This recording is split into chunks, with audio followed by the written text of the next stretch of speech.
And we're back to learning Inkscape, and this time I'm going to show you how to float text around an object. We'll use this photo right here. You can find that via the description link below. Let me first crop it a little bit.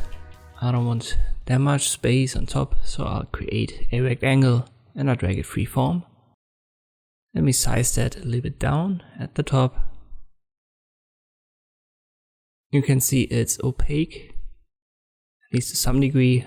Let me go right here under Object to Fill and Stroke, and I can set that over there. Select it all, right click and set clip. And there's still too much space at the top. I press Ctrl Z, size it down a little bit more. Once again, select both, right click, set clip. I want to float the text around the coffee beans. So I use the Bezier tool right now to create an outline. You don't have to do it perfectly, as there will be some offset space and the space of the text box anyway. Using the Bezier tool, it's just left clicks until you've got this outline and close the path. I'll speed this video up.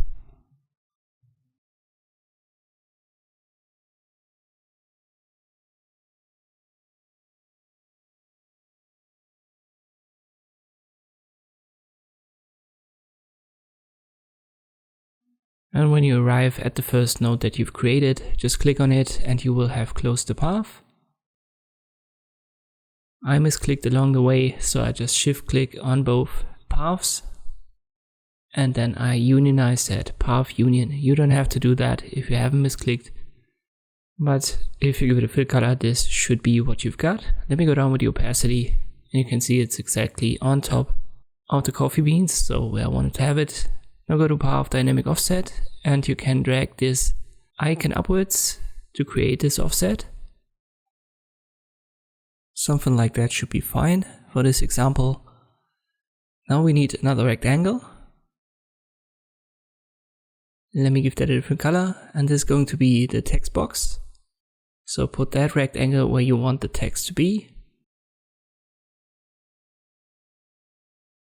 Make sure that the offset is on top, so select it, then use the top menu when you've got the cursor tool active, put it on top, select both, and then go to Path Difference. That way we've created this cutout. Now we need some text.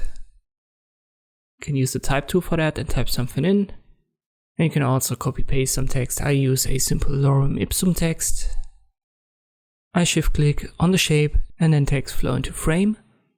It's important that the text is on top in the hierarchy. It should be as you've created it last, but if it doesn't work for you, this might be the issue. So just select the text and use the top menu when you've got the cursor to active to put it on top in the hierarchy.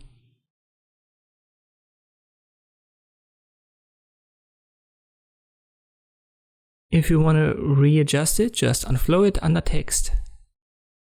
Let me get rid of this bottom part right here with another rectangle. I shift click on both rectangles, Path and Difference.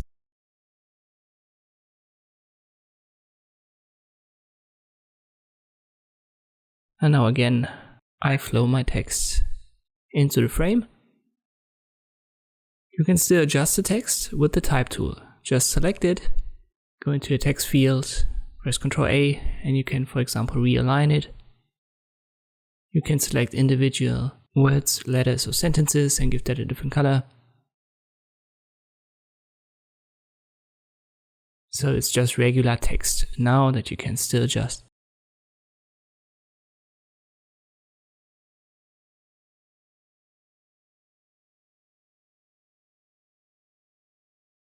The last step is to select the shape in the background and just delete it.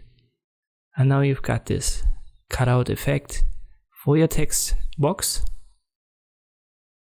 Let me unflow this once more. I want to get rid of the top part as well. It doesn't look good.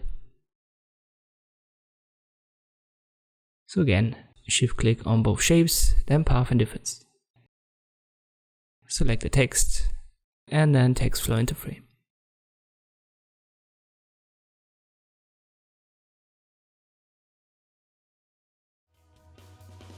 And that's how you can float text around an object in Inkscape.